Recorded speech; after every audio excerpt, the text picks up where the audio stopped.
ಸತ್ಯಕ್ಕೆ ಸರಿಯಾದುದು ಚಿತ್ತಕ್ಕೆ ಸ್ಥಿರತೆಯು ಹಾಗೂ ಸ್ವಹಸ್ತಕ್ಕಿಂತ ಹೆಚ್ಚಿನ ಹಿತವಂತರು ಯಾರೂ ಇಲ್ಲ.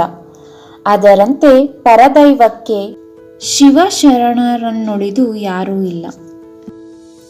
ಇಂಗಿನೊಳಗೆ ವಾಸನೆಯನ್ನು, ತೆಂಗಿನಕಾಯಿಯೊಳಗೆ ಎಳನೀರನ್ನು ಹಾಗೂ ಭೃಂಗ ಕೋಗಿಲೆಗಳ ಕಂಠದಲ್ಲಿ ಮಧುರ ಗಾಯನ ನಿನಾದವನ್ನು ತುಂಬಿದವರು ಯಾರು?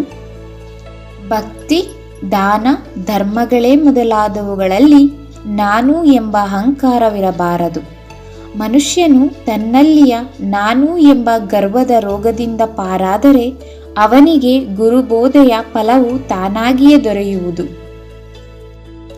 ಮರಳಲ್ಲಿನ ಕಣದಲ್ಲಿಯೂ ದೊಡ್ಡ ಶಿಲೆಯಲ್ಲಿಯೂ ಮನೆಯಲ್ಲಿರುವ ಚಿತ್ರಪಟದಲ್ಲಿಯೂ ದೇವರು ಇದ್ದಾನೆಂದ ಮೇಲೆ ನಮ್ಮ ದೇಹದಲ್ಲಿ ಅವನು ಇರುವುದಿಲ್ಲವೇ ಅಂತ ಸರ್ವಜ್ಞ ಕೇಳುತ್ತಿದ್ದಾನೆ.